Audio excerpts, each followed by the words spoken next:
Marshall Peak, Kabanata 3877. Ang unang bahay panuluyan. Ilang sandali pa ay dumating na ang apat na grupo sa harap ng tila isang inn. Sa labas ng silid ay isang patag na lugar na may dalawang malalaking banner na nakasingit sa lupa. Walang hangin, ngunit ang mga banner ay kumakaway sa hangin. Ngayon si Yang Kai at ang iba pa ay talagang walang mapupuntahan, at hindi sila pamilyar sa mundong ito. Higit sa lahat, hindi masyadong mataas ang kanilang lakas, kaya bihira silang makatagpo ng ganitong lugar, kaya natural na gusto nilang tingnan. Mas maganda kung alamin nila kung nasaan ang Great Moon Province. Hindi mapalagay si Old Fang. Brother, hindi naman ito isang nanloloko, hindi ba? Binalik ni Yang Kai ang tingin sa kanya at tumawa. Kung talagang panloloko ito, natatakot akong huli na para umalis ngayon. Nang marinig ito, namutla ang mukha ni Old Fang. Pagtingin sa dalawang malalaking banner, bago nila maisip kung ano ang mga iyon, may lumabas na tao sa loob ng inn na nakangiti. Mga pinarangalan na panauhin, mangyaring pumasok. Nilinggan ni Yang Kai ang kanyang ulo at nakita ang isang lalaking nakadamit tulad ng isang alilang lalaki na tumatango at yumuko sa kanya, isang puting tela ang nakatikip sa kanyang balikat. Wala siyang pinagkaiba sa innkeeper na nakita noon ni Yang Kai. Hindi napigilan ni Yang Kai na mawalan ng ulirat. Walang kamalay-malay na nagwawalis gamit ang kanyang divine sense upang imbestigahan ang cultivation ng kabilang partido, ang resulta ay labis na natigilan si Yang Kai. Hindi niya makita ang lakas ng innkeeper na ito. Ang lalaking ito ay tumatango at nakayuko na may ngiti sa kanyang mukha, ngunit parang wala talaga siya, na lubhang kakaiba. Nahulaan ni Yang Kai na ang kabilang partido ay dapat gumamit ng ilang uri ng artifact para itago ang kanyang cultivation, kung hindi, kahit na ang isang Heaven Opening Realm Master ay tumayo sa kanyang harapan, madarama niya ito. Dahil nandito na sila, natural na imposible para sa kanila na umalis, kaya bahagyang tumango si Yang Kai at pinangunahan ang grupo papasok sa inn. Sa labas, hindi kakaiba ang inn na ito, isang red-walled, blue tiles building lang, pero pagpasok nila, nadiskubre nilang may kakaiba talaga sa inn na ito. Ang lobby ng inn ay hindi maliit, na may higit sa 20 mesa na nakaayos. Hindi lang iyon, mayroon ding pangalawang palapag. Ang bulwagan ay puno ng ingay. Halos mapuno na ang mahigit 20 mesa, at iba ang pananamit ng mga bisita sa mga mesang iyon. Ang ilan sa kanila ay tila mula sa isang pangkat dahil ang kanilang mga damit ay magkatulad, habang ang iba ay iba. Gayunpaman, halatang galing sila sa iisang grupo. May counter sa entrance. Sa likod ng counter, isang lalaking mukhang bookkeeper ang kinakalikot ng gintong abacus, na gumagawa ng mga kaluskos. Sa lobby, nagsilabasan ang mga waiter, naghahain ng mga plato ng mga katanji tanging pinggan, ang bango ay umaalingasaw sa hangin. Nang pumasok si Yang Kai at ang iba pa, tumangala ang accountant at hindi sila pinansin, patuloy na kinakalikot ang abacus sa kanyang harapan. Ang manservant na namuno kay Yang Kai, ay dinampot ang puting tela sa kanyang balikat, at nagtanong habang pinupunasan ang mesa. Mga pinarangalan na panauhin, ano ang gusto mong kainin? Anong makakain doon? Nilinggan ni Yang Kai ang kanyang ulo at tumingin sa paligid, nagtatanong na walang isip. Ipinagmamalaki ng manservant. Pinarangalan ang mga panauhin, sa totoo lang, pwedeng kayong kumain ng kahit na anong gusto nyo. Tumawa si Old Fang. Maaari mo pang gawing atay ng dragon at apdo ang phoenix. Sabi ng manservant. Meron kami niyan, pero maghintay ka muna. Wala kaming stock. Kung hindi ka nagmamadali, pwede kang manatili dito ng 3 hanggang 5 taon. Kami siguradong hahanapin ito para sa iyo. Kumaibot ang sulok ng bibig ni Old Fang. Talaga, nanlaki din ni Yang Kai ang kanyang mga mata. Anong klaseng lugar ito? Paano pa nila mahahanap ang atay ng dragon at apdo ng phoenix? Sinabi ng alipin. Kung ito ay totoo o hindi, ito ay nakasalalay sa kung mayroon kang pasensya. Inilagay niya ang puting tela sa kanyang balikat at nagpatuloy. Ngunit ang first in ay palaging tapat, kung hindi, hindi tayo makakagawa ng negosyo. Bahagyang umubo si Yang Kai at sinabing. Hindi na kailangan ng dragon liver at phoenix gall. Umorder ka lang ng ilan sa aming mga signature dish at ilang kaldero ng alak. Sandali lang po, doon na tayo. Sabi ng manservant, saka tumalikod at umalis. Isang inn talaga ito. Pagkaalis ng manservant, tumingin-tingin si Old Fang sa paligid at lihim na ipinadala ang kanyang boses kay Yang Kai, ang kanyang tono ay puno ng hindi paniniwala. Tumango si Yang Kai, mukhang hindi ito kalokohan. Siguro maaari nating tanungin ang manservant para sa ilang impormasyon mamaya at tanungin kung ang Great Moon Province ay nasa teritoryong ito. Lumiwanag ang mga mata ni Asan nang marinig niya ito, at tumango siya ng paulit-ulit. Dapat tayong magtanong, kailangan nating magtanong. Masigla pa rin ang lobby. Si Yang Kai ay malamig na pinagmamasdan at naramdaman ang mga aura ng maraming Heaven Opening Realm Masters. Mga master ng Heaven Opening Realm sa lobby, ngunit mayroon ding ilan na, tulad nila, ay nag-condense ng dowsil ngunit hindi pa nakakarating sa Heaven Opening Realm. Pagkatapos mag-obserba, mas gumaan ang pakiramdam ni Yang Kai. Hindi ito isang scam, at iba rin ang antas ng paglilinang ng mga taong pumapasok at lumalabas. Dahil dito, hindi nila kailangang mag-alala tungkol sa kanilang kaligtasan. Napakataas ng kahusayan ng first in. Pagkatapos maghintay ng kalahating tasa ng oras ng tsaa, nagdala ang manservant naghanda ng mga pinggan. May 4 na tao, 4 na katanji tanging side dish, 1 kaldero ng sopas, at 2 kaldero ng alak. Hindi nila alam kung saan ginawa ang mga side dish, ngunit mukhang napakatakam. Pagkaharap sa kanila, ang kanilang mga gana ay labis na napukaw. Si Asan ay patuloy na lumulunok ng kanyang laway, na parabang hindi siya kumakain ng daan-daang taon. Handa na ang mga ulam, mangyaring magsaya. Sabi ng manservant at aalis na sana. Itinaas ni Yang Kai ang kanyang kamay at sinabi, "Second brother, huwag kang magmadaling umalis. Maaari ba akong humingi sa iyo ng ilang impormasyon?" Lumingon ang manservant at nakangiting sinabi. Ang first in ay isang lugar kung saan ang lahat ng uri ng impormasyon ay nagtatagpo. Natural, maaari ka ring bumili o magbenta ng impormasyon, depende sa kung ano ang gusto mong itanong. Bumili o magbenta ng impormasyon. Sumimangot si Yang Kai. May bayad ba? Sinabi ng alipin. Walang librerang tanghalian sa mundong ito. Kahit anong uri ng impormasyon ito ay mahalaga sa first in. Magkano ang bayad? Depende yan kung ano ang gusto mong itanong. Ang ilang impormasyon ay napakamura, habang ang iba ay napakamahal. Hindi alam ni Yang Kai kung ano ang sasabihin tungkol sa ganitong uri ng negosyo, ngunit sa pag-iisip tungkol dito, hindi ito kakaiba. Sa napakalawak na mundong ito, hindi madaling humanap ng taong magtatanong tungkol sa impormasyon. Dahil nagawa ito ng aliping ito, sarili niyang kakayahan iyon. Gusto ko lang magtanong tungkol sa lokasyon ng isang partikular na puwersa. Sabi ni Yang Kai, "Aling puwersa?" Great Moon Province. Iniunat ng lalaking alipin ang kanyang kamay. 100 Heaven Opening Pills. Halos may buga ni Old Fang ang alak sa kanyang bibig. 100 Heaven Opening Pills. Bakit hindi mo nalang ninakawan ang isang tao? Iniisip kung paano siya binayaran lamang ng ilang Heaven Opening Pills sa isang taon bilang isang handyman sa 7 Openings Land, ngunit ngayon, ang paghingi ng 100 para lamang sa ilang impormasyon ay hindi maisip. Pagtingin sa alak at pagkain sa harapan niya, hindi niya napigil ang malunok. Kung ang paghingi ng impormasyon ay napakamahal, magkano ang halaga ng mesa ng alak at pagkain na ito? Hindi niya namamalayan na tinakpan ang kanyang space ring. Laging may ngiti sa mukha ang alipin. Itanong mo man o hindi, nasa iyo. Tumanggo si Yang Kai, kumuha ng 100 Heaven Opening Pills mula sa kanyang space ring, at ibinigay ito sa manservant. Kinuha sila ng manservant at casual na nagsauli ng Jade Slip kay Yang Kai. Narito ang lokasyon ng Great Moon Province, pakisuri ito para sa iyong sarili. Ibinuhos ni Yang Kai ang kanyang Divine Sense sa Jade Slip at agad na nakita ang tila isang bituin. Maingat na kinilala ito, nakita ni Yang Kai ang kanyang kasalukuyang lokasyon at ang lokasyon ng Great Moon Province. Matapos ang tahimik na pagkalkula ng ilang saglit, hindi niya napigilan ang paghampas sa kanyang mga labi. Paano na? Kinakabahang tanong ni Asan. Iniabot ni Yang Kai ang Jade Slip sa kanya at sinabing, "Wala ito sa teritoryong ito. Kailangan pa nating dumaan sa 2 territory gate para makarating sa teritoryo kung saan matatagpuan ang Great Moon Province." Nag-imbestiga si Asan at nalaman na ito nga ay tulad ng sinabi ni Yang Kai, ang Great Moon Province ay wala sa teritoryong ito. Kung gusto niyang pumunta doon, kailangan niyang ipagpatuloy ang kanyang lakad, dahilan upang makaramdam siya ng kaunting panghihina ng loob. Itinaas ni Yang Kai ang kanyang ulo, tumingin sa manservant, at nagtanong, "Paano tayo dadaan sa mga territory gate?" Pagkasabi nito, iniabot niya ang isa pang 100 Heaven Opening Pills. Sumagot ang manservant.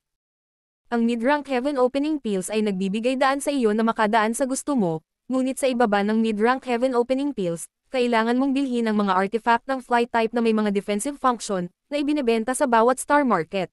May star market ba dito? Saan iyon? Isa pang 100 Heaven Opening Pills ang ibinigay. Iniabot ng manservant kay Yang Kai ang isa pang Jade Sleep. Sundin ang mga direksyon dito at maaabot mo ito sa loob ng 1 buwan. Hindi na kailangang sabihin, isa na itong mapa ng daan. May ilang bisita ba nakakadating lang sa labas ng mundong ito?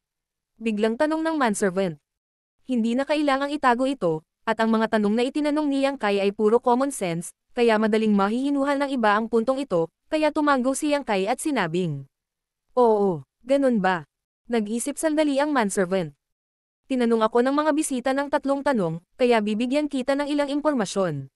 "Maraming salamat." Kinuyam ni Yang Kai ang kanyang mga kamao. Sabi ng manservant, "Pag-usapan muna natin ang first in natin. Ang negosyo ng aming first in ay umaabot sa buong mundo, at mayroon kaming mga sangay sa bawat malaking teritoryo. Sa hinaharap, kung ang mga bisita ay makatagpo ng anumang hindi malulutas na mga problema, tulad ng paghuli ng mga kaaway, maaari silang pumunta sa aming first in upang sumilong. Sa loob ng first in, walang sinuman ang pinahihintulutang gumamit ng puwersa, kung hindi, kailangan nilang tiisin ang kahihinatnan." Nagulat si Yang Kai. "Maaari kang sumilong dito." Makahulugang ngumiti ang manservant. "Lahat ng darating ay panauhin, at dahil bisita ka, natural na kailangang protektahan ng aming first in ang iyong kaligtasan. Kung may mangyari sa mga bisita sa in, paano tayo magnenegosyo?" Bahagya siyang nagsalita, ngunit iba ang narinig ni Yang Kai. Akala niya noong una ay in lang ito, ngunit ngayon ay tila may malaking background sa likod nito, kung hindi siya maglalakas loob na sabihin ang mga ganoong salita. Kailangang malaman ng isang tao na sa labas ng mundong ito, walang kulang sa Heaven Opening Realm existences. Tungkol sa Great Moon Province. Bahagyang ngumiti ang manservant. "Ang mga bisita ay hindi kailangan pumunta sa Great Moon Province. Maghintay ka lang dito saglit, at baka may makita kang taga Great Moon Province." "Bakit kaya?" Nagmamadaling tanong ni Asan. "Dahil may nangyari rito, napakaraming tao mula sa iba't ibang puwersa ang dumating." Ang manservant sabay turo sa lobby. "Kung hindi, paanong maraming tao dito? Anong nangyari?" Si Yang Kai ay napaka-curious, hulaan na may malaking bagay na nangyari, kung hindi ito makakaakit ng napakaraming tao. Saglit na nag-isip ang alipin at napabuntong hininga. "Kalimutan mo na, dahil bago ka lang dito, malamang wala ka pang pera, kaya ibibigay ko sa iyo ang impormasyong ito." Inabot niya ang isang jade slip kay Yang Kai at pinagpag ang puting tela sa kanyang balikat. "Magsaya kayo, kung may kailangan kayo, tawagan niyo lang ako." Marshall Peak, Kabanata 3878. Mahal na akomodasyon. Matapos gumawa ng ilang hakbang, tumalikod siya at sinabing, "Nga pala, hindi lang nagbebenta ng impormasyon ang first in namin, kundi bumibili din ng impormasyon. Kung may mga bisitang may kapakipakinabang na impormasyon sa hinaharap, maaari silang pumunta sa first in namin para magbenta, ito, pati na rin ang mga bihirang kayamanan. Ang aming first in ay palaging tapat kapag nagnenegosyo." Umalis ang manservant at napatitig silang tatlo sa space ring sa kamay ni Yang Kai. Tanong ni Asan, "Anong nangyari dito? Bakit sinabi ng taong iyon na hanggat naghihintay tayo dito, baka makakita tayo ng mga taga Great Moon Province?" Dahan-daang umiling si Yang Kai at ibinaon ang kanyang kamalayan sa jade sleep. Ilang saglit pa, tumaas ang kanyang kilay ng bakas sa kanyang mukha ang pagkagulat. Sinulyapan si Old Fang at ang iba pa, iniabot niya sa kanila ang jade sleep. "Tingnan mo rin." Ang jade slip ay dumaan sa mga kamay nilang tatlo, at walang pagbubukod, silang tatlo ay nagulat na hindi nakapagsalita. Malapit nang mawala ang araw. Maingat na tanong ni Daiyu. "Kaya ang nakasisilaw na liwanag na nasulyapan natin noon ay ang huling ningning ng Sunstar." Tumango si Yang Kai. Nga. Nang makaalis na sila sa territory gate kanina, kapwa niya napansin ni Daiyu ang isang nakakasilaw na kislap ng liwanag sa di kalayuan, ngunit ito ay tumagal lamang ng maikling panahon. Noong panahong iyon, hindi pa nila naiintindihan ang nangyayari, ngunit ngayong nabasa na nila ang laman ng jade sleep, napagtanto nila na ito na pala ang huling ningning ng isang Sunstar bago ito malapit nang mawala. Ang Sunstar sa bingit ng pagkawasak ay isang pangunahing bagay saan man ito naruroon. Kung iyon lang, hindi ito makakaakit ng napakaraming puwersa para mag-imbestiga. Ang pinakabuod ng bagay ay ang mga Sunstar ay naglalaman ng isang bagay na tulad ng Sun True Gold. Karaniwan, kahit na ang mga eksperto sa Heaven Opening ay hindi makakaakyat sa isang Sunstar, dahil ang nakakatakot na init ay sapat na upang sila ay lumiit pabalik. Gayunpaman, iba ang Sunstar sa bingit ng pagkawasak. Hanggat naghihintay sila ng tamang pagkakataon, kahit sino ay maaaring umakyat at mag-imbestiga. Ang Sun True Gold ay hindi bababa sa 6th grade Heaven Opening material, at ito rin ay Sapphire attribute. Hindi banggitin, nabalitaan na mayroong isang pag-iral na tinatawag na Golden Crow Divine Palace sa Sunstar. Ang Golden Crow ay malapit ng mamatay, kaya ang Sunstar ay mamamatay din. Ang mga tao ay namamatay para sa kayamanan at ang mga ibon ay namamatay para sa pagkain, ito ay isang katotohanan mula noong sinaunang panahon. Kung walang benepisyo dito, paano maaakit ang napakaraming tao dito? Kung ito man ay ang Sun True Gold na maaaring maalagan sa Sunstar o ang Golden Crow Divine Palace na maaaring wala na, sapat na ang mga ito upang maakit ang lahat ng dakilang puwersa sa kalapit na teritoryo. Ang negosyo ng first in, kung hindi, paano kaya maraming tao ang pumupunta rito upang manatili at uminom? Sun's True Gold, sinabi ni Old Fang. Kung makakakuha ako ng isang piraso, hindi ko na kailangang mag-alala sa natitirang bahagi ng aking buhay. Ayon sa Jade Slip, ang Sun True Gold ay hindi bababa sa Grade 6 Heaven Opening Material. Iyon ay isang bagay na nagkakahalaga ng 15 milyong Heaven Opening Pills. Bukod dito, ito ay hindi mabibili ng salapi. Kung ito ay ibebenta, madali itong may benta sa 10-10 milyong Heaven Opening Pills. Kinagat ni Daiyu ang kanyang mga labi at sinabing, kahit na makuha mo ito, natatakot ako na hindi mo ito ma-enjoy. Ngayon, lahat ng mga dakilang puwersa sa kalapit na teritoryo ay natipon dito, nakatingin sa Sunstar na malapit ng mamatay. Maiisip na kapag napatay na ang apoy ng araw, hindi mabilang na mga tao ang pupunta upang hanapin ito. Sa kanilang lakas, kahit na sila ay sapat na mapalad na mahanap ang Sun True Gold, maaaring hindi nila ito mailabas ng buhay. Nang marinig ang mga salita ni Daiyu, nagdilim ang mukha ni Old Fang. Sinuntok niya ng malakas at sinabing, kalokohan. Mahirap hulaan ang mga pagkakataon. Baka magkaroon tayo ng pagkakataon. Napangiti si Yang Kai. At gayon paman, kailangan nating manatili dito at tingnan kung maaari nating makilala ang mga tao mula sa Great Moon Province. Masiglang tumango si Asan. Kung ikukumpara sa pagtawid sa dalawang territory gate patungo sa punong tanggapan ng Great Moon Province, walang alinlangan na mas madaling maghintay dito. Kung papalarin sila, baka makilala nila ang mga taga Great Moon Province. Sa oras na iyon, maaaring pumunta si Asan at makipagkita sa kanila. Tama ka. Tapos, subukan natin ang swerte natin. Tumingin si Old Fang kay Yang Kai nang may pagtatanong. Tumango si Yang Kai at sinabing, iyon lang ang magagawa natin. Nang matapos ang usapan ay agad na nag-relax silang apat. Uminom sila at kumain, nag-uusap tungkol sa anumang bagay sa ilalim ng araw. Dapat sabihin na ang first in na ito ay may mahusay na chef, at ang pagkaing ginawa niya ay masarap. Inubos nilang apat ang lahat ng pinagkainan sa mesa, walang naiwan. Matapos tawagan ang waiter para bayaran ang bayarin, nanginginig ang mga kamay ni Yang Kai nang makita niyang ito ay 200 Heaven Opening Pills. Bagamat nakagawa na siya ng maliit na kayamanan mula sa mga patay na tao, tumatanggap ng daan-daang libong Heaven Opening Pills, natatakot siyang hindi na siya magtatagal kung patuloy siyang gumastos ng ganito. Tinanong niya ang waiter kung kailan papatayin ang Sunstar, ngunit sinabi ng waiter na hindi niya alam. 3 taon nang nangyayari ang sitwasyong ito, kaya aabutin ng kahit ilang buwan pa bago makita ang resulta. Pagkatapos ng lahat, ang pagkamatay ng isang Sunstar ay hindi isang bagay na makikita sa maikling panahon. Naiwan na walang pagpipilian, maaari lamang silang manatili dito. Napakamahal din ng tirahan. Ang isang silid ay nagkakahalaga ng 500 Heaven Opening Pills sa isang araw at isang gabi, at walang bargainang. Gayunpaman, mayroong isang kalamangan sa pananatili dito, na nagbigay sila ng librerag pagkain. Kumain ka man o hindi, nandoon pa rin ang presyo. Sa orihinal, gusto nilang makakuha ng kwarto at magsiksikan sa kanilang apat. Gayunpaman, hindi na nila kailangan matulog. Nanatili sila dito pangunahin upang hintayin ang mga tao mula sa Great Moon Province, at pangalawa, upang makita ang sitwasyon ng Sunstar. Kung may pagkakataon, hindi takuto si Yang Kai na makisali. Sa hindi inaasahang pagkakataon, hindi pumayag ang waiter. Sinabi ng waiter kay Yang Kai na ang isang silid dito ay maaari lamang tumanggap ng 2 tao, at kailangan niyang kumuha ng bagong silid kung mayroon pa. Dahil nasa teritoryo sila ng ibang tao, natural na kailangan nilang sumunod sa kanilang mga alituntunin. Wala silang choice kundi kumuha ng 2 kwarto, isa para sa bawat lalaki, at isa para sa Daiyu, isang babae. Sa kabuuan, kailangan nilang gumastos ng 1,000 Heaven Opening Pills sa isang araw. Walang ideya si Asan tungkol sa numerong ito, ngunit naramdaman ni Lao Fang at Daiyu na damyugo ang kanilang mga puso. Pareho nilang sinubukang hikayatin si Yang Kai na maghintay sa labas. Hindi pumayag si Yang Kai. Masyadong mababa ang kanilang lakas, at least garantisado ang kanilang kaligtasan kung mananatili sila sa first in.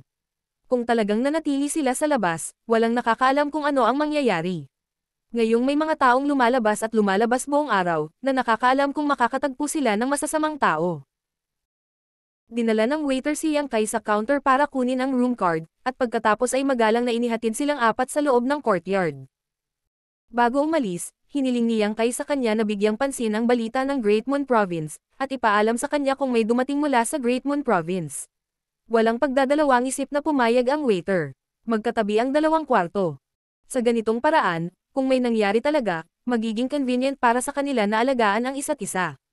Napagkasundoan nilang magkita minsan tuwing 3 araw, at pagkatapos ay pumunta upang magtanong tungkol sa balita. Si Yang Kai at Lao Fang ay pumasok sa silid at tumingin sa paligid. Hindi kalakihan ang kwarto, may lamang isang kama, isang lamesa, at isang upuan. Ito ay halos hindi sapat para sa 2 tao, ngunit ito ay magiging masyadong masikip para sa 4 na tao. Sabi ni Lao Fang, "Brother, sa kama ka matulog. Sa sahig ako matutulog." Ang pera para sa silid ay binayaran ni Yang Kai, kaya't nahihiya si Lao Fang na makipagkompetensya sa kanya, lalo pat makipagkompetensya. Hindi nag-abala si Yang Kai na maging magalang sa kanya. Naka-cross-leg siya sa kama, kinuha ang shadowless gauze, at tahimik na pinino ito. Masyadong maraming tao ang kinasasangkutan ng usapin ng Sunstar, at lahat ng puwersa ay nagtipon dito. Kung talagang gusto niyang makisali, napakahirap para sa kanya na gawin ito sa kanyang kasalukuyang lakas. Kaya, ang shadowless gauze ay napakahalaga. Pinipino ito ni Yang Kai habang naglalakbay, ngunit tila mataas ang grado nito, kaya medyo mahirap ang pagpino nito, kaya hindi pa niya ito lubos na napino hanggang ngayon. Sa oras na ito, natural na mas mahalaga na pinuhin ito ng mabilis. Sa isang kritikal na sandali, ang bagay na ito ay maaaring makapagligtas ng kanyang buhay. Lumipas ang oras, lumipas ang 3 araw. Sa takdang oras, lumabas silang 4 sa kanilang mga silid at nagkita sa lobby. Nagkwentuhan sila habang nagtatanong tungkol sa mga balita mula sa lahat ng panig. Walang espesyal. Ang mga tao mula sa Great Moon Province ay hindi pa dumarating, at ang Sunstar ay nasa kalahating patay pa rin. Paminsan-minsan, ito ay sisabog na may nakasisilaw na liwanag, at walang nakakaalam kung kailan mawawala ang Sunfire. Pagkatapos kumain at uminom ng ilang sandali, hindi na nila kailangang magbayad. Gayunpaman, kasama na lahat sa room fee, kaya naghiwalay sila ng daan. Sa sumunod na 3 buwan, nanatili silang 4 sa First Inn at naging regular na customer dito. Ang presyo ng kwarto ay 1,000 heaven opening pills sa isang araw, kaya sa isang buwan ito ay magiging 30,000, kaya sa loob ng 3 buwan ay magiging 70,000. Ang wallet ni Yang Kai ay lumiit ng halos kalahati. Tuwing 3 araw, nagkikita sila, pero matapos ang pananatili dito ng 3 buwan, wala silang nakuhang impormasyon na gusto nila, na talagang nakakapanghina ng loob. Gayunpaman, naging pamilyar sila sa mga katulong at sa cashier sa counter. Kung gusto nilang magtanong tungkol sa isang bagay, maaari nilang bigyan sila ng diskwento. Nalaman din ni Yang Kai na may misteryosong landlady sa First Inn. 3 beses lang niya itong nakita sa loob ng 3 buwan. Siya ay isang kaakit-akit na babae, nakangiti sa buong araw. Tuwing lalabas siya sa likod bahay, pumupunta siya sa mga mesa at nagsasalita ng ilang salita sa mga panauhin, tinanong kung paano sila kumakain at kung paano sila namuhay. Siya ay isang taong marunong sumayaw. May iba't ibang klase ng bisita na dumarating at umaalis. Kapag nakita nila ang pambihirang hitsura ng landlady, casual nilang aasarin ito. Hindi naman nagalit ang landlady, at sa halip, nakikipag-usap siya at nakikipagtawanan sa kanila. Gayunpaman, nakita ni Yang Kai sa kanyang sariling mga mata ang isang tao na gustong samantalahin ang landlady. Dahil dito, bigla siyang itinapon ng landlady palabas ng First Inn, at pati ang mga tao mula sa paksayon na iyon ay pinalayas. At saka, hindi na sila makapasok sa First Inn. Hindi lang itong First Inn, kundi ang buong First Inn sa labas ng universe na ito ay hindi sila tatanggapin. Sa panahong iyon din malabong nakita ni Yang Kai ang lakas ng landlady. At least, isa siyang mid-rank heaven opening pill. Kung tungkol sa kung ano siya sa mid-rank, hindi masabi ni Yang Kai. Kung iisipin, gaano man kaganda ang background sa likod ng First Inn, para mabuksan ang isang branch dito, tiyak na may powerhouse na mga ngasiwa dito. Saka lamang nila mapipigilan ang ilang maliit na prito. Sa loob ng 3 buwang ito, bagamat hindi siya nakakuha ng anumang impormasyon, si Yang Kai ay walang anumang nadagdag. Ang shadowless yarn ay ganap na napino, at ngayon ay dinadalisay niya ang 6 Directions Wish Pouch. Gayunpaman, ang 6 Directions Wish Pouch mula kay Elder Shu ay mas mataas kaysa sa shadowless yarn, kaya natural na mas mahirap ang pagpino nito. Sa kabutihang palad, upang madala siya ni Yang Kai sa Kikyo Lands, espesyal na tinuruan siya ni Elder Shu ng isang paraan ng pagpino. Higit pa rito, tinulungan din ni Elder Shu si Yang Kai na pinuhin ito minsan, kaya mabilis itong natutunan ni Yang Kai. Hindi magtatagal para mapino niya ito ng buo. Martial Peak, Kabanata 3879. Oras na para lumabas. Isang araw, 4 na buwan pagkatapos niyang pumasok sa First Inn, biglang narinig ni Old Fang, na nagmumuni-muni sa lupa, si Yang Kai na tumatawag sa kanya. Mabilis niyang iminulat ang kanyang mga mata, ngunit bago pa niya maitanong kung ano ang gusto ni Yang Kai, nakita niya ang isang itim na anino na nakaharap sa kanya. Nagulat si Old Fang at nagmamadaling sinubukang umiwas, ngunit ang itim na anino ay tila may epekto ng pagtatatak sa mundo, na ipinaramdam sa kanya na hindi niya ito maiiwasan. Sa isang sandali ng kawalan ng pag-iisip, nagdilim ang kanyang paningin at pumasok siya sa isang madilim na espasyo. Napakurap si Old Fang at biglang napagtanto na siya ay sinipsip sa bag ni Yang Kai. Inaalala ang kamakailang pagganap ni Yang Kai, nagmamadali siyang tumawag. "Little brother, nagtagumpay ka ba sa pagpino nito?" Dumating ang boses ni Yang Kai. "Halos hindi ko ito ma-activate." Sa kama, hinawakan ni Yang Kai ang 6 Directions wish pouch sa kanyang kamay, bahagyang nakasimangot. Bagamat ang bag na ito ay nasa kanyang mga kamay noon, maaari lamang niyang buksan at isara ito, hindi ma-activate ang kapangyarihan nito. Ngayong napino na niya ito, halos hindi na niya ito magagamit para ipagtanggol laban sa mga kaaway. Ang bagay na ito ay parang katulad ng Sealed World Bead, na parehong maaaring mapilit na sipsipin, at depende sa lakas ng kalaban, iba ang halaga. Gayunpaman, si Yang Kai ang master ng Sealed World Bead, kaya magagawa niya ang anumang gusto niya dito. Sa bagay na ito, ang wish pouch ay mas mababa sa Sealed World Bead. Gayunpaman, ang wish pouch ay hindi lamang may kakayahang sumipsip ng mga tao, mayroon din itong maraming mga paghihigpit at pagpatay sa mga array na maaaring i-activate. Sa pagkakataong ito, ginamit ni Yang Kai ang Old Fang bilang isang eksperimento, kaya hindi na niya kailangang i-activate ang alinman sa mga paghihigpit at pinakawalan siya sa isang kisap mata.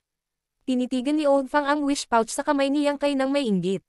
Napakagandang kayamanan. Nabuhay siya ng maraming taon, ngunit hindi pa siya nakakita ng ganoong lihim na kayamanan. Hindi nagkomento si Yang Kai at tumayo. "Lumabas tayo at tingnan." Kasama si Old Fang, lumabas si Yang Kai sa likod bahay at pumasok sa lobby. Nagulat si Yang Kai.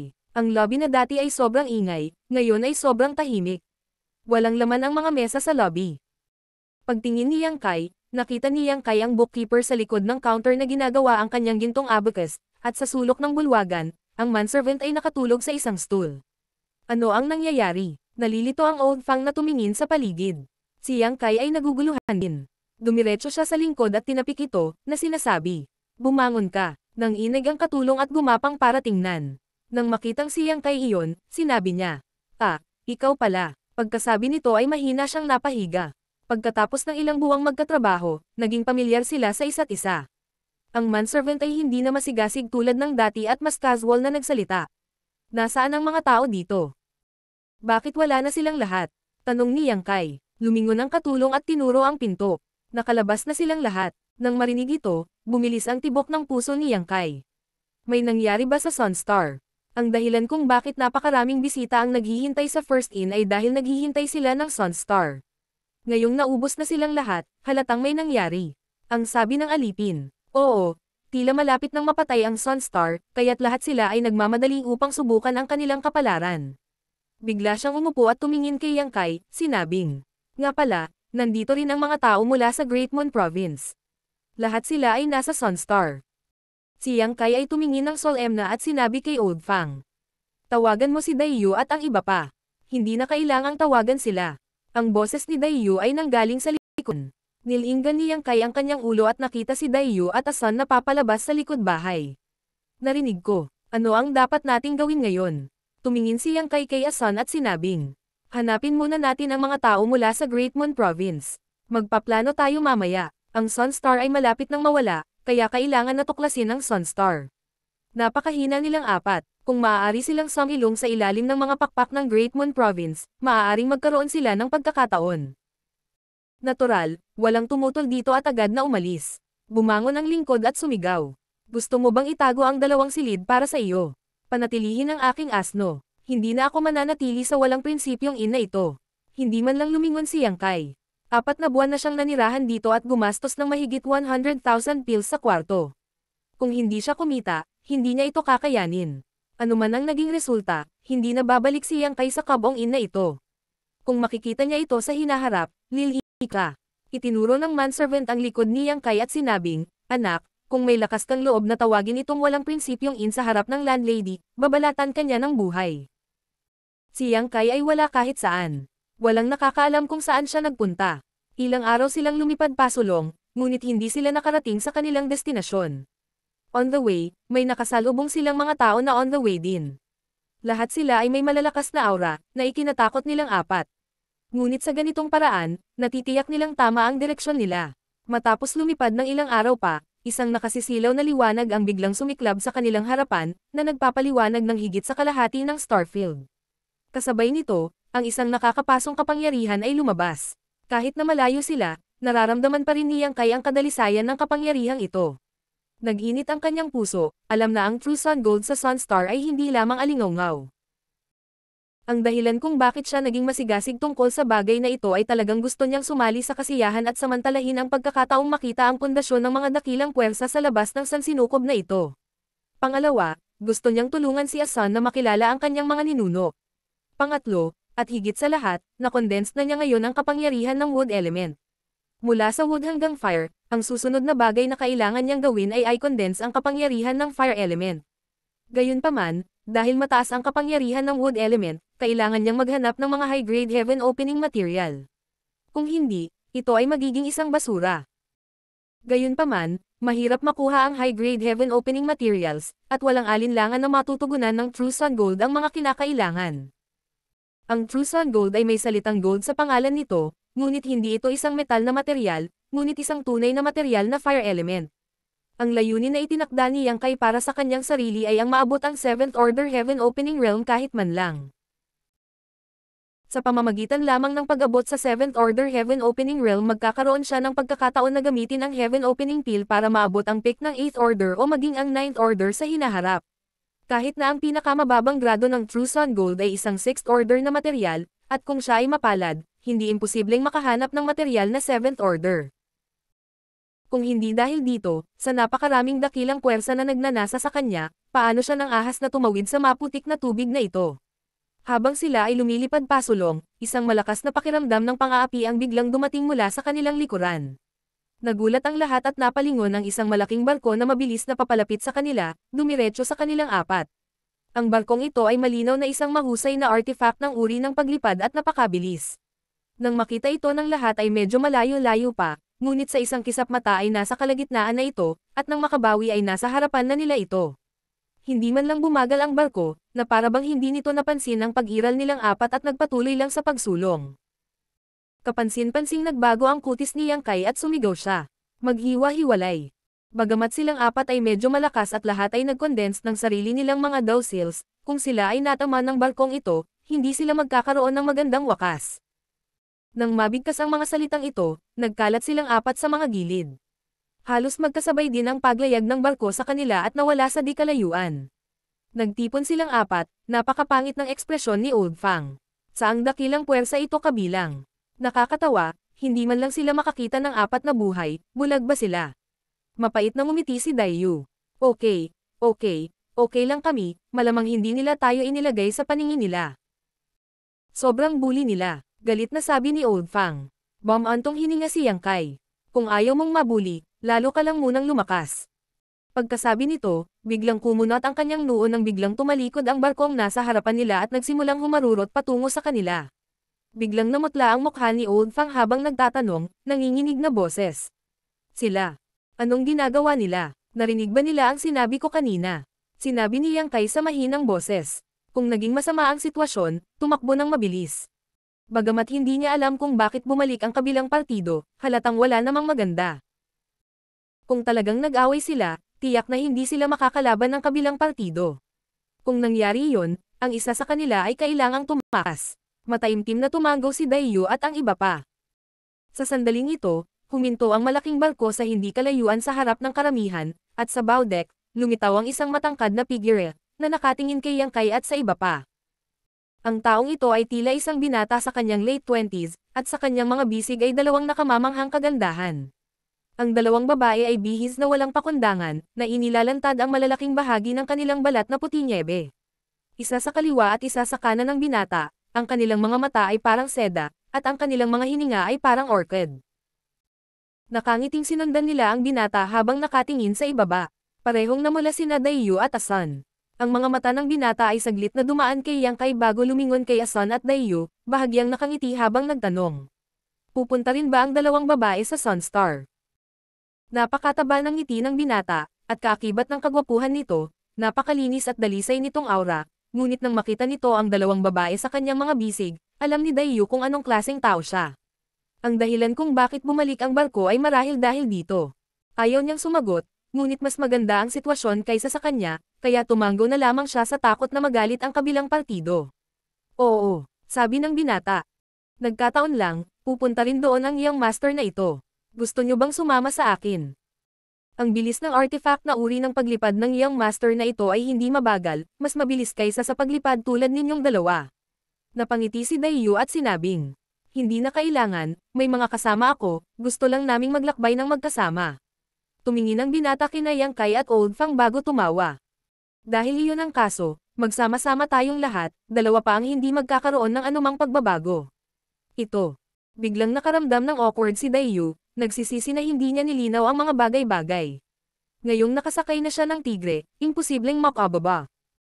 Bagamat ginawa niya, hindi ko alam kung saang puwersa nang galing ang binata, alam niyang tiyak na hindi ito isang taong kaya niyang pukawin.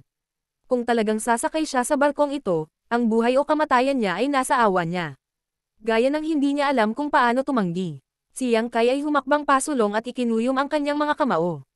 Salamat sa iyong kabaitan, ngunit ang aking brother-sister ay mga estranghero sa kamahalan, kaya't hindi na namin aabalahin ang kamahalan. Pagkasabi nito, tinawag niya ang lahat. Tara na, unalis tayo. Hindi napawi ang ngiti ng binata habang nakatitig kay Yang Kai at sinabing, kung hindi magsasalita ang iyong master na ito, saan ka pupunta? Kumunat ang noo ni Yang Kai at tumingin. Ano ang gusto ng kamahalan? Napabuntong hininga ang binata, may mga taong walang alam sa mundong ito na hindi marunong magpahalaga sa kabaitan.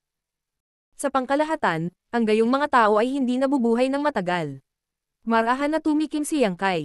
Hindi ko alam kung saan nanggaling ang kamahalan, ngunit kaming mga disipulo ng Great Moon Province ay hindi dapat inaapi. Marshall Pick, Kabanata 3900. Muling pagtitipon. Maraming beses nang ginawa ni Yang Kai ang ganitong bagay. Ngayong nag-iisa na silang apat, wala namang magandang maidudulot sa kanila kung talagang may alitan sila sa kabilang partido. Gayunpaman, hindi pamilyar si Yang Kai sa kalapit na malaking teritoryo at hindi alam kung anong uri ng puwersa ang mayroon. Ang alam lang niya ay may isang Great Moon Province, kaya maaari lang niyang hiramin ang pangalan nito pansamantala. Gayunpaman, may ilang koneksyon si Asan sa Great Moon Province, kaya hindi siya natatakot na malantad. Sa makatuwid, mahinahon itong sinabi ni Yang Kai, ngunit nabahala si Lao Fang at ang iba pa. Napakunot ang noo ng binata nang marinig ito. Great Moon Province. Ikaw ay mula sa Great Moon Province.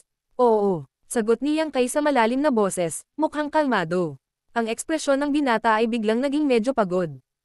Bagaman ang Great Moon Province ay hindi isang malakas na puwersa, ang kanyang background ay hindi masyadong malakas, at karaniwang kapantay ng Great Moon Province. Nang banggitin ni Yang Kai ang pangalan ng Great Moon Province, medyo natakot siyang kumilos. Gayunpaman, medyo ayaw niyang umalis ng ganoon lang, na parabang natatakot siya sa Great Moon Province. Habang siya ay nag-aalangan, isang matandang lalaki ang humakbang at bamulong. Young Master, malapit nang mawala ang Sunfire. Mas mahalaga ang usapin doon. Mas mabuting huwag gawing komplikado ang mga bagay-bagay. Ngumuso ang binata, malamig na tumitig kay Yang Kai at sa iba pa, at pagkatapos ay nawala sa deck. Pagkaraan ng ilang sandali, muling sumulong ang malaking barko, at sa isang kisap mata, libu-libong milya na ang layo nito. Habang pinapanood ang malaking barko na umalis, nakahinga ng maluwag si Lao Fang at ang iba pa. Sa wakas ay gamaan ang pakiramdam nila. Sumulyap si Dayu kay Yang Kai at tumawa. Ang galing mo talaga. Hinangaan niya ang kakayahan ni Yang Kai na umangkop. Sa pagkakataong iyon, nakaisip siya ng paraan para makaalis sa sitwasyon. Pambihira ang kanyang reaksyon. Bumantong hininga si Yang Kai at sinabing, tara na, mag-ingat. Biglang nakasalubong ang ganoong grupo ng mga tao kaya mas naging mapagmatsyag silang apat. Wala silang gaanong pakikipag-ugnayan sa mga tao sa labas ng universo noon, kaya hindi nila alam kung ano ang kapaligiran dito. Ngayon, tila walang pagkakaiba sa pagitan ng universe world. Ang lakas ay idinagalang. Kung ang isa ay sapat na malakas, magagawa nila ang anumang gusto nila. Kung ang isa ay hindi sapat na malakas, maaari lamang nilang kurutin ang kanilang mga ilong at tanggapin ito. Sa kabutihang palad, walang katulad na nangyari sa daan. Bagamat maraming artifact ng flight type ang lumipad sa kanila, wala sa kanila ang tila naghahanap ng gulo. Tinansya niyang kay na ang atensyon ng lahat ay nasa Sunstar, kaya kakaunti sa kanila ang nagkaroon ng paglilibang upang pukawin ang gulo. Habang sila ay sumulong, isang malaking bituin ang unti-unting natano. Ito ay isang madilim na pulang bituin. Ang nakakapaso na enerhiya ay nananatili sa bituin, na nasira ang espasyo sa paligid nito. Ang araw ay malapit ng mamatay, at hindi na ito magkakaroon ng dati nitong kaluwalhatian. Kung hindi iyon ang kaso, sino ang maglalakas loob na lumapit dito? Habang lumalayo sila, mas lalong uminit. Walang magawa ang apat kundi ang magpaikot ng kanilang lakas para labanan ang nakakapasong init. Makalipas ang ilang araw na paglipad, sa wakas ay nakarating na sila sa periphery ng Sunstar. Mula sa malayo, nakita ni Yang Kai at ng iba pa ang ilang figure at artifact ng flight type na umaaligid sa kawalan. Malinaw, ito ang mga puwersa mula sa kalapit na malaking teritoryo na nakarinig ng balita at nais ng isang piraso ng pie. Sa kanila, nakita rin ni Yang Kai ang ilang pamilyar na mukha, na lahat ay nakilala niya sa First In dati. Napakalaki ng Sunstar, kaya natural na napakalaki rin ng nakapalibot na espasyo. Kahit na maraming tao dito, hindi naman malapit ang distansya sa pagitan nila. Ngayon na ang lahat ay naghihintay ng pagkakataon, walang tunggalian. Si Yang Kai at ang iba ay mahina at hindi nang ahas na lumapit. Huminto sa malayo, nilinggan ni Yang Kai si Asan at sinabing. Sinabi ng katulong ng First In na narito ang mga tao mula sa Great Moon Province, ngunit depende sa iyo kung paano mahahanap ang mga ito. May binanggit bang espesyal na palatandaan ang senior na iyon sa Great Moon Province? Umiling si Asan. Hindi, sumimangot si Yang Kai. Pagkatapos, nang makita mo ang senior na iyon, mayroon bang espesyal sa kanyang damit? Tumingin sa paligid at tingnan kung may nakasuot ng katulad ng senior na iyon. Walang espesyal. Parang ordinaryong damit lang. Ibinigay niya sa akin ang White Jade Fox at sinabi sa akin na kung sakaling pumunta ako sa labas ng universo, magagamit ko ito para hanapin siya. Nagpalitan ng tingin sina Yang Kai at Daiyu pagkatapos marinig ito, sinabi ng huli. Medyo nakakagulo ito. Kung walang anumang mga pahiwatig, paano natin mahahanap ang napakaraming tao? Hindi natin sila pwedeng tanungin ng isa-isa. Umiling si Yang Kai. Kung tatanungin niya sila ng isa-isa, hindi lang ito isang pag-aaksaya ng oras, ngunit kung makakatagpo siya ng isang taong may magandang ugali, tulad ng Great Force na nakatagpo niya noon, ito ay magiging isang ganap na pag-aaksaya ng oras. Kung makakatagpo siya ng isang taong masama ang ugali, gaya ng Great Force na nakatagpo niya noon, parang naghahadjust ng meat bun sa isang aso. Tingnan muna natin ang paligid, baka si senior na iyon, ay narito rin. Kung gayon, tiyak na makikilala siya ni Asan. Nag-isip sandali si Yang Kai at sinabi. Tumanggo si Asan. Kung talagang makikita ko siya, tiyak na makikilala ko siya. Pagkatapos ay wala nang masabi at silang apat, agad na nagsimulang maghanap. Lumilipad sa paligid ng Sunstar, hindi nangangahas na lumapit sa alinman sa mga dakilang puwersa, tumingin lang sila sa malayo at isa-isa silang inalis. Makalipas ang ilang araw, wala silang nakita. Gayunpaman, ang apat sa kanila ay nakakita ng maraming kakaibang lumilipad na artifact. Ang mga dakilang artifact na parang barko ay ang pinakakaraniwan, ngunit mayroon ding mga artifact na parang palasyo, na hindi nakakagulat. Ang Flowing Time Temple ay isang pambihirang artifact na magagamit ni Yang Xiao at Yang Zhou upang lumipad pagkatapos itong pinuhin. May mga taong nakasakay din sa kakaibang lumilipad na hayop. Sa unang tingin, ang mga kakaibang lumilipad na hayop na ito ay napakalakas at hindi alam kung paano sila pinaamo. Si Old Fang at ang iba pa ay labis na naiinggit, lahat sila ay nagsasabi na kung masupol nila ang gayong espiritong halimaw, maaari silang pumunta saan man sa mundo.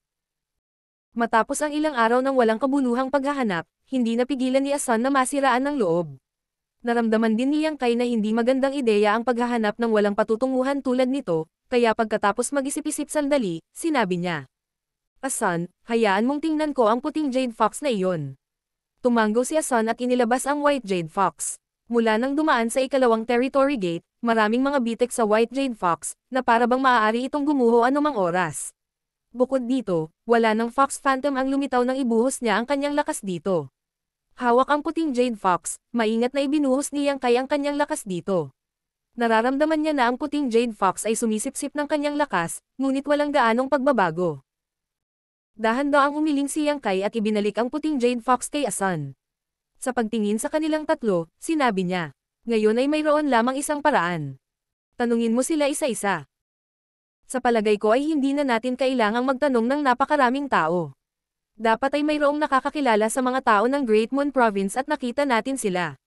Hanggat tinanong natin ang mga taong ito, natural na malalaman natin kung nasaan ang mga tao ng Great Moon Province sa sandaling ito. Tumango si Dayu. Yun lang ang paraan. Habang sila ay nag-uusap, sa isang wing room ng isang malaking barko sa periphery ng Sunstar, isang balbas na lalaki na nagmumuni-muni ay biglang nagmulat ng kanyang mga mata. Isang pagtataka ang sumilay sa kanyang mga mata habang siya ay nagpakawalan ng mahinang sigaw ng pagkagulat. Sa isang iglap, lumapit siya sa deck at tumingin sa isang lugar sa kawalan. Marshal Uncle Wei. Sa kubyerta, ilang mga tao na nakadamit bilang mga alagad ang lahat ay nagkayam ng kanilang mga kamay at nagpupugay nang makita nila ang lalaki. Ang lalaking may apelyidong Wei ay nagwagayway ng kanyang kamay, na nagpapahiwatig na dapat nilang gawin ang kanilang negosyo at patuloy na tumingin sa direksyon na iyon. Isang babae ang dumating mula sa likuran at sinundan siya ng tingin, nagtatanong. Brother Wei, ano ang tinitingnan mo?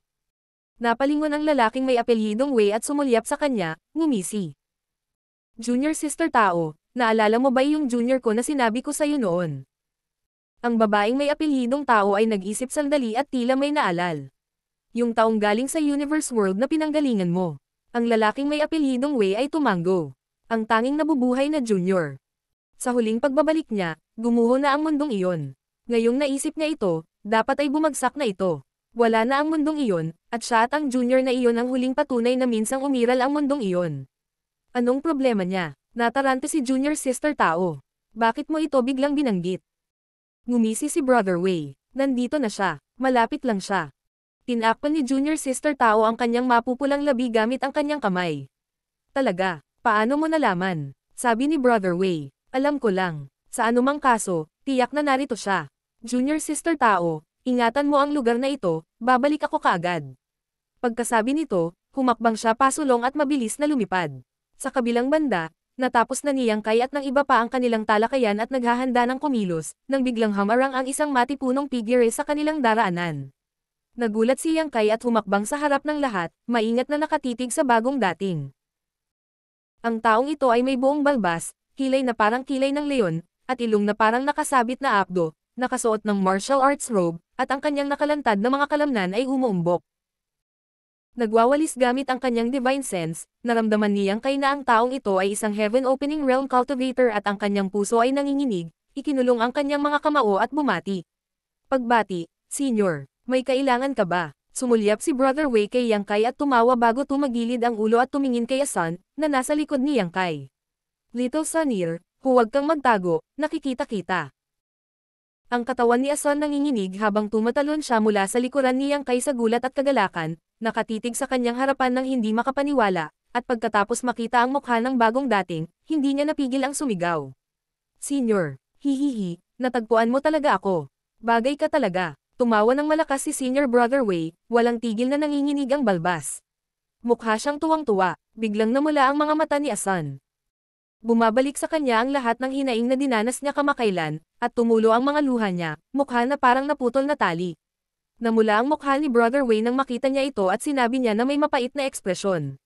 Bakit ka umiiyak? Huwag kang umiyak. Tinakat ba kita? Mas mabuti kung hindi niya sinabi ang kahit ano, ngunit sa sandaling magsalita siya, napaluha si Asan, ibinaba ang kanyang ulo, ibinuka ang kanyang mga braso, at ibinagsak ang sarili sa mga bisig ni Brother Wei na parang lanong na bumalik sa pugad nito, ang kanyang mga luha ay agad na nagbabad sa kanyang damit. Ang malaking kamay ni Senior Marshal Brother Wei ay nanlamig sa hangin. Hindi niya inaasahan na ang susunod na pagkikita nila ni Asan ay mapupunta sa ganoong sitwasyon. Sobrang hindi komportable ang pakiramdam niya. Bahagya siyang umubo at sinabi sa mahinang boses. Bakit ka umiiyak? May nang-aapi ba sa iyo? Sabihin mo sa akin kung sino ang nangbuli sa iyo, panindigan kita. Habang nagsasalita siya, ang mga mata niyang parang kampanilya ay dumapo kay Yang Kai at sa iba pa. Naninigas ang balat ni Yang Kai at ng iba pa, at mabilis na ikinaway ni Old Fang ang kanyang kamay at sinabing. Senior, pakiintindi, hindi namin binubuli si Miss Asan, pinoprotektahan namin siya sa lahat ng oras na ito.